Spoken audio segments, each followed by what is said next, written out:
Happy Monday and welcome to day 8 of our video visibility challenge. Hopefully you guys are having fun. We are starting week 2 and I want to give you guys some encouragement.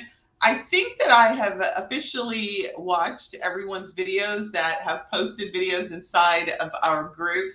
And let me tell you, from day 1 to day now, you guys are doing spectacular. I really have notice the creativity that you guys have done in terms of creating your videos. I see your confidence expanding and growing on the videos that you're doing. I just love what you all are showing to your audience, showing us other fellow challengers, and really showing up and showing out in your business. And this is the reason why we do this video challenge, is really to get people out of their comfort zone and then also accustomed to just doing the tasks that are associated with creating video content. It can seem a little overwhelming if you've never done it before, but now that you guys are in a rhythm, hopefully you guys are feeling a little bit better about what it takes to actually get video content created. So I think there was a little bit of a mix-up today in terms of what the challenge was. And so whichever one of the prompts you liked, feel free to do your video on that. But I'm going to call out one of the challengers today because I really liked her video. And so I actually saw some really great videos over the weekend, and I'm just going to call them out. And since we don't have a lot of people live, what I'm going to do is just do like a little quick evaluation of some tips that have sort of come out of my review of everyone's videos. So I'm going to share my screen and I'm going to talk a little bit about the videos that I'm seeing and give you guys some online feedback. And if I really thought that the feedback was really important, I created a custom post for you all and talked about it. So I'm going to talk about the post that I did today, because this was something that really hurt my heart when I first started doing live, was the idea of no-shows. And so let me share with you the, let me present my screen. Present my screen. All right, I have got our Facebook group up, and I've got our latest challenge numbers, and I'll go over those in just a minute. But actually, I just want to go over the post that I did earlier today and talk a little bit about that, which was no-shows. It was all about no-shows, and it was inspired. Where is it?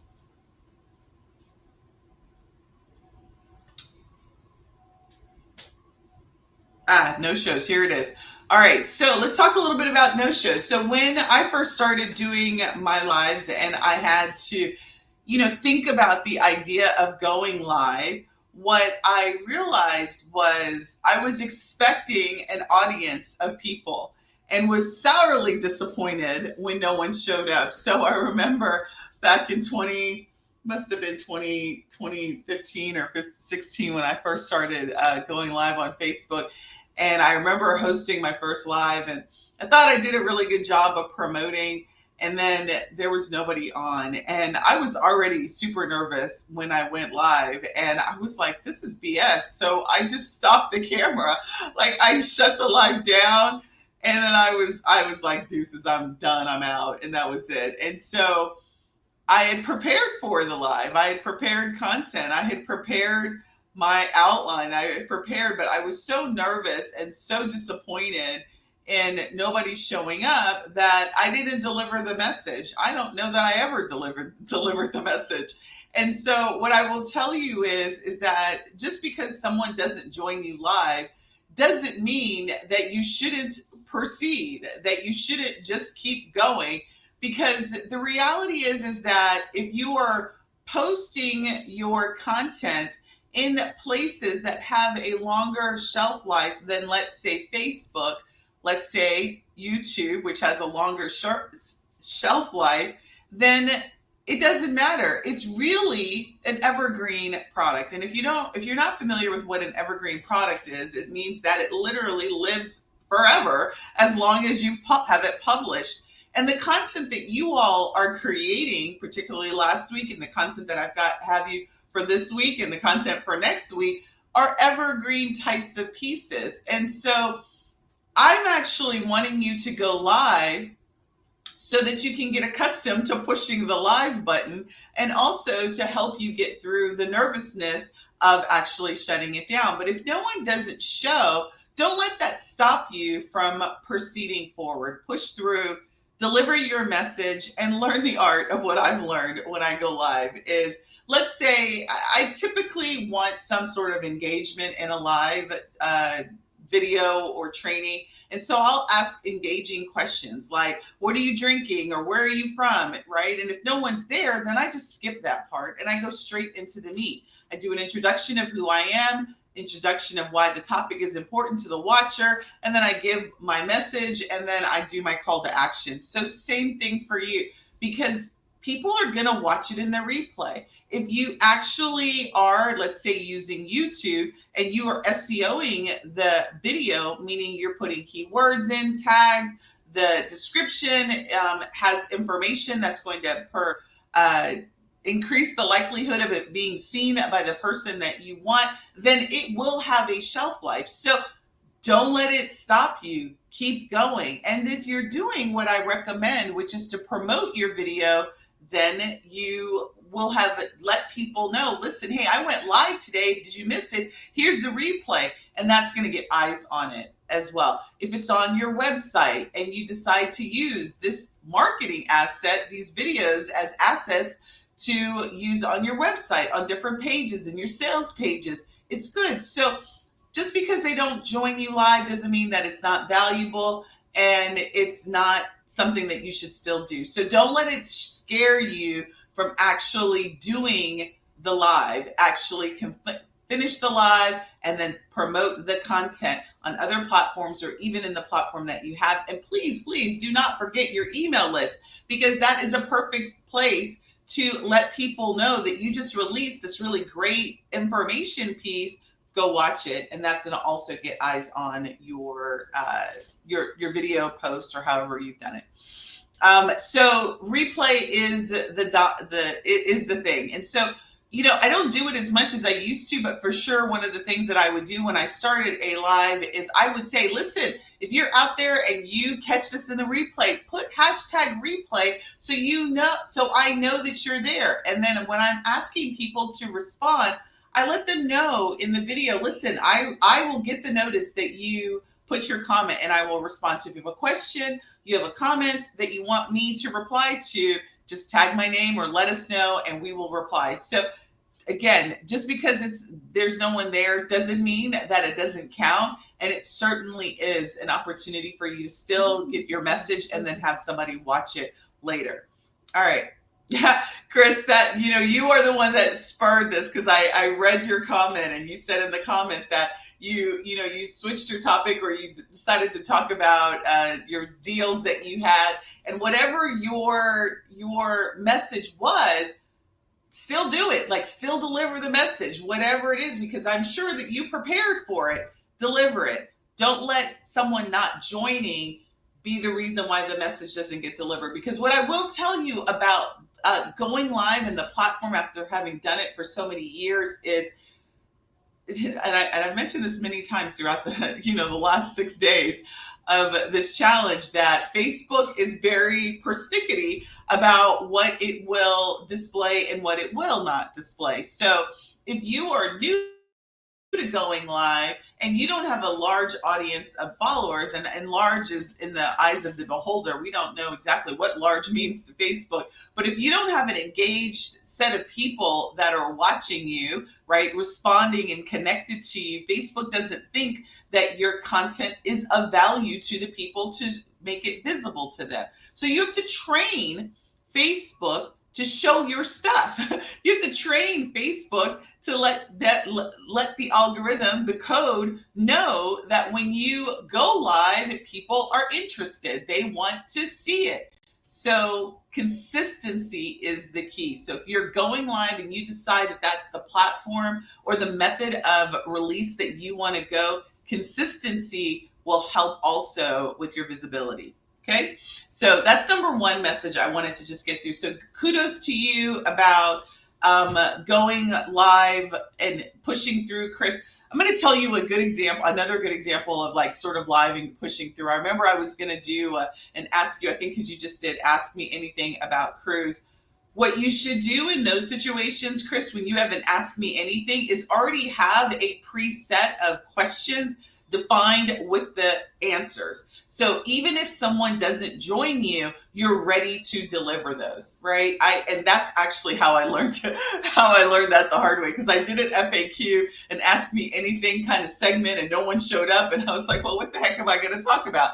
So already have like 10 questions that you want to go over, because it's likely that those people who are going to ask you about cruises are going to ask you those questions anyway. So if they don't join, be prepared to talk about, hey, here are the top 10 questions that I get when it comes to cruising. Number one, boom, you talk about it, you ask the question, you talk about the answer, and you go through those Q&A. Because even if people do join you live, it's sometimes difficult to manage the questions, looking at the questions. What if there's 50 people that join and they're just throwing questions at you and you're trying to answer them and then you're missing them? So even if you do a Q&A type of session, have a standard set of questions that you're going to go through and let that start the conversation. Because the other thing that could happen too, Chris, is somebody could, like, they'll join, but then they won't ask questions. They'll just sit there and you're like, it's like crickets. You're like, hello, like this is a Q&A session. Are you not going to ask any questions? So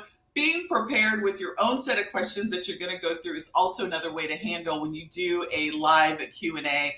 Have your preset questions ready to spark the conversation, then go through the questions and then be prepared with the answers. That's another way to deal with that. So anytime when I'm relying on the audience to engage with me, I already have the icebreakers, I already have the questions, I already have the things that I am going to talk about regardless if they are there or not. Just like this check-in, right? Not everybody is joined on the check-in, but I still have something to talk about. I'm already prepared to talk about the thing that I want to talk to for the day. And sometimes you got to shut me up so you can get your questions in. But the reality is I'm ready to go no matter what. So when the lights go on, it says go live, I'm ready to talk about whatever it is, the topic that I've decided to talk about. So same thing for you. So it doesn't matter if people show up live or not, they're always going to get something of value from you. Okay, so that's the number one thing I wanted to share. So Chris, thanks for sharing the vulnerability. And then that allowed me to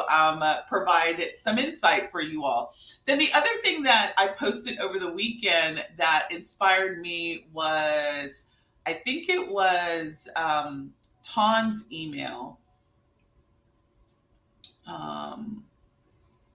Testimonials. It was Ton's email. So I just wanted to go over this really quick. Then I'll let you guys go. It's testimonial emails or videos. And so if, inside of Travel Pro Suite, we have this really slick feature called Video Pro. And everything is pro with us, right? And so Video Pro allows you to actually send a request to get a video testimonial. Well, not everybody is comfortable with, including that in as a part of their process, asking for video testimonials, so maybe you don't have it. So what I really wanted you in this prompt to do is really think about what have people already said about you and create your own sort of case study that you could talk about. And what Ton did, which I thought was just amazing, is she did her video and she read through her 3 testimonials, which is great. She talked about them and she talked about the experience, and she, I sort of felt like I was in the conversation when I was listening to her video. Another way that you could actually take a written video that somebody has done is that you could do exactly what Ton did. You could read it, talk about the situation that led to the amazing video testimonial, and then you've got yourself a video assessment of the testimonial that was given. You will also get the opportunity to provide context, right? That's also something that you can do as well when you're doing your video testimonial. But then what I posted in this post was, in addition to doing what Ton did, Another thing that you could do is you could do a voiceover, and then you could have imagery of the location that the person visited, maybe a sample itinerary, and you could read the testimonial that somebody did, and then at the end do a splash of the image of the testimonial. That is another way for you to create a testimonial video, absent of somebody actually having a video testimonial for you to use in your marketing. Testimonials are powerful marketing assets for your business. And so as a part of your process, you should have a process to get testimonials, written and video if possible, because video is powerful, just like we're doing in our challenge. So if you have a video testimonial, then you can use that also in your marketing as well. So listen, I'm not going to keep you guys too much longer. Day 8. We also have a bonus on the table. I think that bonus, I dropped it yesterday. So the bonus is, let me just do a really quick summary of that bonus, just so you guys know. I think there's 800 points on the table right now for that bonus, but let's see. Okay, so this bonus is extra. It's a collaborative video bonus. So all you got to do is go reach out to one of your fellow, if you know anybody in the group, reach out to your fellow challenger, and you guys do a duo video. And so you may be thinking, how do I do that? StreamYard is a really great tool to use to invite somebody, and you can go live together or do the video together, record it together, and then you can upload it if you want to do a recording. Facebook has the ability to invite people if you decide to do a Facebook. I'm going to tell you, I've been using Facebook for years, and their live platform is not the very best. It's very confusing. So if you figure it out, let me know. I'm telling you, it's taken me about 8 weeks to figure out how to go live back into Facebook crew through StreamYard. So I think I got it down. But you do have the ability to invite somebody to a live on Facebook proper. So you can do that as well. So that is 800 points. It's worth 800 points. You both will get 800 points if you invite a co-challenger and you guys do a joint video together. I'm going to tell you, I absolutely having guest speakers on my channel, because it's fun when there's always a party is a party when it's more than just you, right? And so when I do lives or videos with other people, like, I can't shut up. Like, we're talking, and it's just casual. It's a great conversation, and the banter back and forth really does do well on video. So invite a co-challenger. Just if you're looking for somebody and you want, just post in the group that you're looking to do a joint venture so you both can get that 800 points. Those, I think you guys have until the 18th, which puts us, I think, on Thursday to be able to submit your video, and I look forward to seeing those. I think I've already sort of matched you guys based on people who have similar or the same niche. You're servicing the same community. I do not believe in competition. The world is way too big for us to be fighting over clients. So if you guys are in the same niche space, it's a great collaborative thing, because you guys are coming at it probably from different ways, or you can share experiences that you both have had. So I just think that you guys have a great opportunity to, one, come out of your comfort zone, meet some other challengers, and then get 800 points in the making. All right, let me quickly go over where we stand in the point system. I actually think that I've got to show the points because something went wrong in my publication. So let me show where we are. I think I had Alicia multiple times. So let me see. Hopefully this is visible to you all. Yes. All right. So leader, Chris Martin is still our leader, but he is being, Ton is coming up on his coattails with 200 points right below him. And then third place, we've got Marnie right at 2,300 points. Listen, this challenge has still got room to be won by anyone. So all you have to do is just participate. Listen, if you have any questions, do not hesitate to put in the comments and let me know. Tag me inside of the group, and I look forward to seeing your videos throughout the rest of tonight. And I'll see you in tomorrow's check-in. Have a good night. Bye.